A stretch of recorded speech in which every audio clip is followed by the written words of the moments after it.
Hai sahabat, selamat datang di channel Aski Movie. Semoga kita selalu diberi kesehatan dan dimudahkan dalam segala urusan, baik itu mencari pasangan bagi yang masih jomblo, mencari rezeki ataupun menyelesaikan semua masalah yang sedang terjadi. Di video kali ini kita akan membahas alur connect bagian 2, yaitu episode 4 sampai dengan episode 6. Tanpa berlama-lama, langsung saja kita ke alur ceritanya. Bagian kedua ini dibuka dengan memperlihatkan Jin Sop yang sedang mengunjungi si dokter bedah. Ia pun menghajar dokter itu sambil menanyakan bagaimana bisa matanya digantikan dengan mata seorang konek. Karena tak ingin dilenyapkan, si dokter pun akhirnya menceritakan apa yang sebenarnya terjadi. Malam itu saat Dongsu diculik oleh para preman, Jin Sop juga datang menemui si dokter dalam keadaan terluka. Awalnya dokter menolak kedatangan Jin Sop, namun ia bersedia membayar berapapun agar bisa dioperasi. Lagi pula ia juga sedang mengidap penyakit kanker stadium akhir, jadi umurnya memang sudah tidak lama lagi. Mendengar hal itu, si dokter pun akhirnya setuju dan melakukan eksperimen dengan salah satu mata Dongsu yang tertinggal.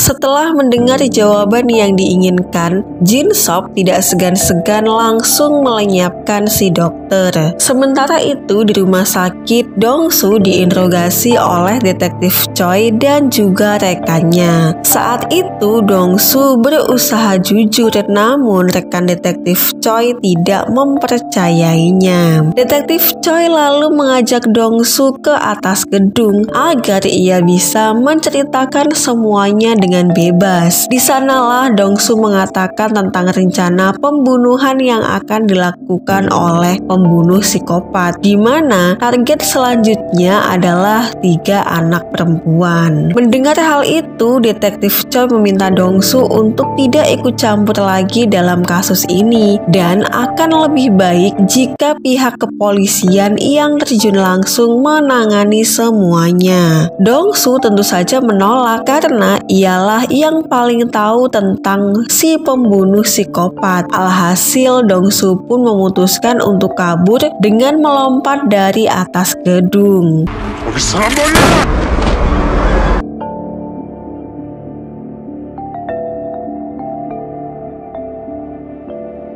Malam itu juga Dongsu membakar sekolah di wilayah tersebut untuk memastikan agar semua anak-anak tidak pergi ke sekolah. Akibat hal itu, Jin Sop akhirnya mengganti rencana dengan pembunuhan yang lain. Dongsu kemudian bertemu dengan Irang yang sudah menunggu di depan rumahnya. Irang berkata bahwa ia akan memberitahukan sesuatu kepada Dongsu. Tak disangka ternyata Irang mengakui bahwa dirinya adalah seorang konek. Hal itu tentu saja membuat Dongsu sangat bahagia. Di dunia ini ternyata ia tidak sendirian. Keduanya pun kemudian sengaja melukai telapak tangan mereka dan menghubungkan sel mereka.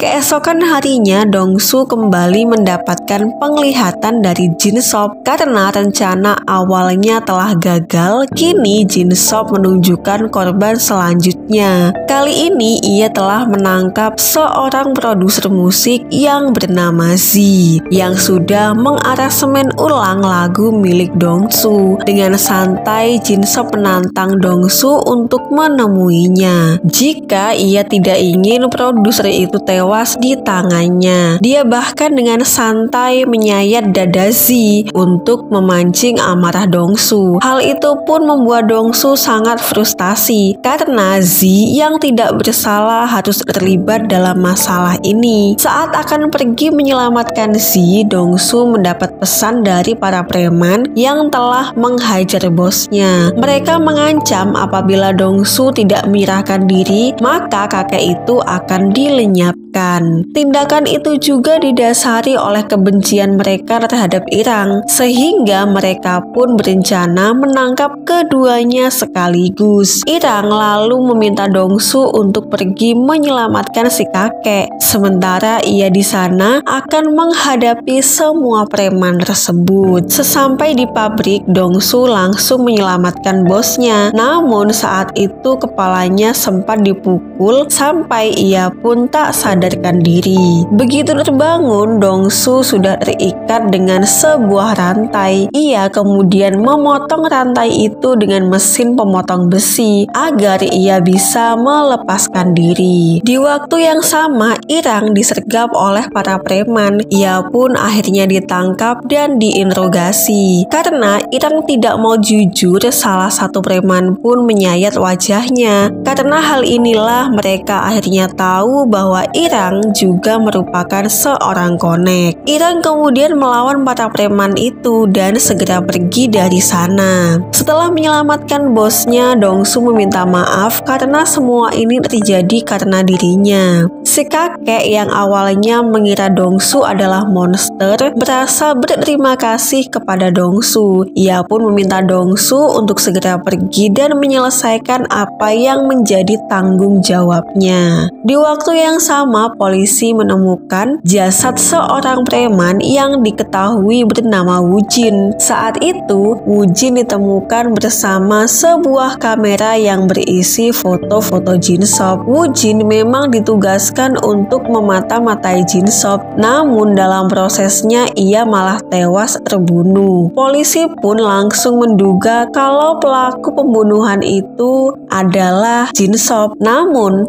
pelaku sebenarnya adalah Irang. Ia sengaja melenyapkan Wujin agar para polisi mencurigai Jin-sop dan tujuan Irang pun berhasil. Saat Dongsu dan Irang sedang bersembunyi, Dongsu lagi-lagi mendapatkan penglihatan dari Jin-sop. Dengan menggunakan darahnya, Jin-sop menuliskan lokasi dan jam pertemuan untuk Dongsu. Setelah itu, Dongsu pun segera menuju lokasi yang telah ditentukan. Sesampai di sana, Jin-sop keluar dari mobil dengan menggunakan penutup tubuh lengkap dengan masker. Ternyata di tempat itu, Jin-sop telah menyiapkan gas beracun paling mematikan untuk melenyapkan Dongsu. Jika Dongsu tidak bisa tewas dengan dilukai, ia berpikir mungkin racun bisa melenyapkannya. Memang saat itu, detak jantung Dongsu sempat melemah dan berhenti beberapa saat. Namun tak lama kemudian jantungnya kembali berdetak. Dalam keadaan pingsan, Dongsu dibawa ke markas Jin-sop. Di tengah perjalanan, Jin-sop mengatakan pada Dongsu tentang semua tujuannya melakukan ini. Setelah mengetahui tentang konek, ia mulai berpikir untuk melakukan eksperimen dengan tubuhnya yang sudah sekarat. Bagaimana jika Jin-sop mengambil tubuh Dongsu tetapi tetap menggunakan otak dan juga wajahnya? Apakah hal itu bisa menyelamatkannya dari kematian atau hal itu bisa membuat ia menjadi konek? Di waktu yang sama, Irang menemui seorang bernama Kiden. Ternyata Kiden juga merupakan seorang konek sama seperti Irang dan juga Dongsu. Irang sengaja membangunkan Kiden dan mengajaknya keluar dari tempat persembunyian karena ini adalah saatnya bagi para konek untuk keluar dari tempat persembunyian mereka. Keduanya berencana akan melenyapkan siapapun yang berniat memanfaatkan tubuh mereka. Sementara itu di kantor polisi, Detektif Choi mendapatkan bukti CCTV yang memperlihatkan Jin-sop saat menyerang Zi dan menculiknya. Dari bukti itulah Detektif Choi yakin bahwa si pembunuh psikopat itu adalah Jin-sop. Di waktu yang sama, Dongsu dibawa ke markas Jin-sop, tempat ia menyelesaikan karya seninya. Korban kali ini adalah si dokter bedah yang saat itu telah digantung. Menurut Jin-sop, Sop, si dokter bedah, adalah orang yang telah mempertemukan mereka. Jin Sop yang sekarat dan Dong Su yang terus bersembunyi dari dunia seolah ditakdirkan untuk bertemu. Karena hal inilah Jin Sop menawarkan untuk menyatukan tubuh Dong Su dengan kepalanya. Karena ia tahu Dong Su pasti akan menolak, Jin Sop pun tidak kehabisan cara. Ia pun mengeluarkan Zi yang dijadikan sebagai ancaman. Apabila Dong Su menolak tawarannya, maka Zi akan dilenyapkan. Melihat kondisi Zi saat ini membuat Dong Su merasa sangat bersalah. Jin Sop kemudian menunjukkan eksperimennya kepada Dong Su. Ia pun memotong kelingking Dong Su dan menukarnya dengan kelingking Zi.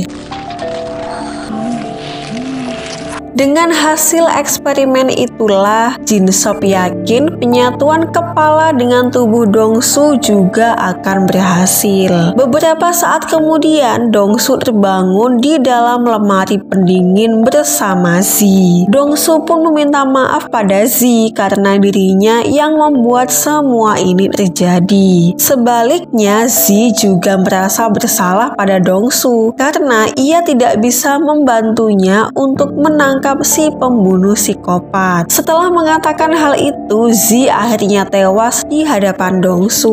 Hal itu pun membuat Dong Su merasa sangat marah hingga ia pun nekat memotong pergelangan tangannya agar bisa terbebas. Di sisi lain, Iran dan Kiden pun mendatangi markas para preman. Dengan kekuatan mereka berdua, mereka pun berhasil melenyapkan semua preman tanpa tersisa satupun. Setelah itu, Iran dan Kiden bergegas ke markas Jin Sop. Saat itulah Irang berusaha membebaskan Dong Su yang terjebak di lemari pendingin. Dalam prosesnya, Irang ketahuan dan diserang oleh Jin Sop.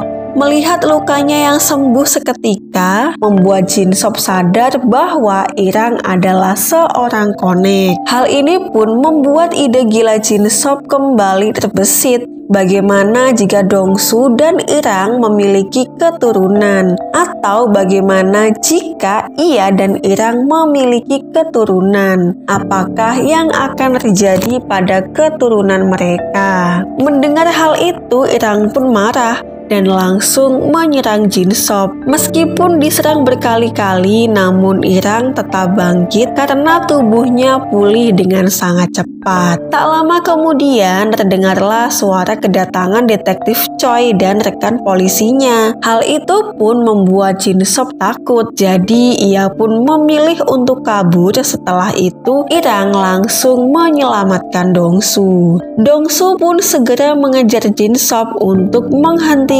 semua ini. Jin Sop yang sedang bersembunyi lalu melenyapkan seorang detektif yang hampir menemukannya. Di sisi lain, Kiden menyerang detektif Choi karena berpikir ia akan menyakitinya. Beruntung saat itu Irang tiba tepat waktu dan menjelaskan semuanya pada detektif Choi. Mereka sebagai konek kini tidak akan bersembunyi lagi dan akan menunjukkan kemampuan mereka pada siapapun. Jika detektif Choi tidak ingin dilenyapkan, maka ia tidak boleh menghalangi mereka. Detektif Choi berkata, ia tidak peduli dengan urusan konek dan hanya fokus pada penangkapan pembunuh psikopat. Kembali ke Dong Su, ia akhirnya berhadapan langsung dengan Jin Sop. Jin Sop kemudian menembak Dong Su berkali-kali, namun hal itu tidak berpengaruh apapun.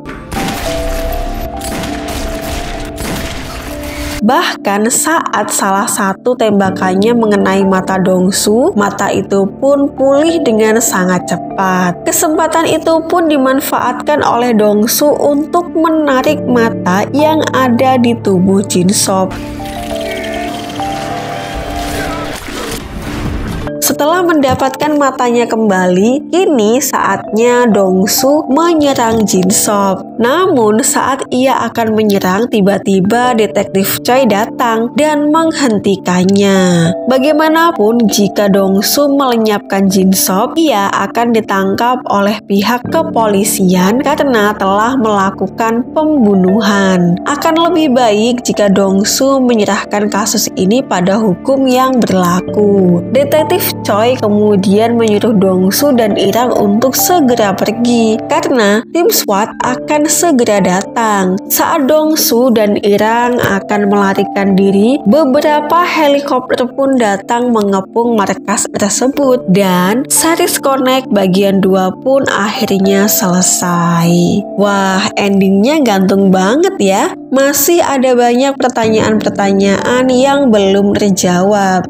Di ending, siapa yang datang naik helikopter? Apakah tim SWAT seperti yang dibilang oleh detektif Choi atau justru bantuan untuk Dong-soo dan juga Irang? Selain itu, awal mula kemunculan ras manusia Connect pun juga belum dijelaskan secara detail. Oh iya, di ending juga diperlihatkan jari kelingking Z yang bergerak. Apakah itu artinya dia masih hidup terus berubah jadi Connect juga? Belum lagi si Jin-sop, apakah ia masih hidup atau sudah tewas? Akan dihukum atau tidak? Mungkin semua pertanyaan-pertanyaan itu akan terjawab di Connect Season 2 ya. Intinya Mimin ucapkan terima kasih buat sahabat yang sudah nonton. Jangan lupa tinggalkan like dan saran di kolom komentar. Dan nantikan juga alur cerita film selanjutnya.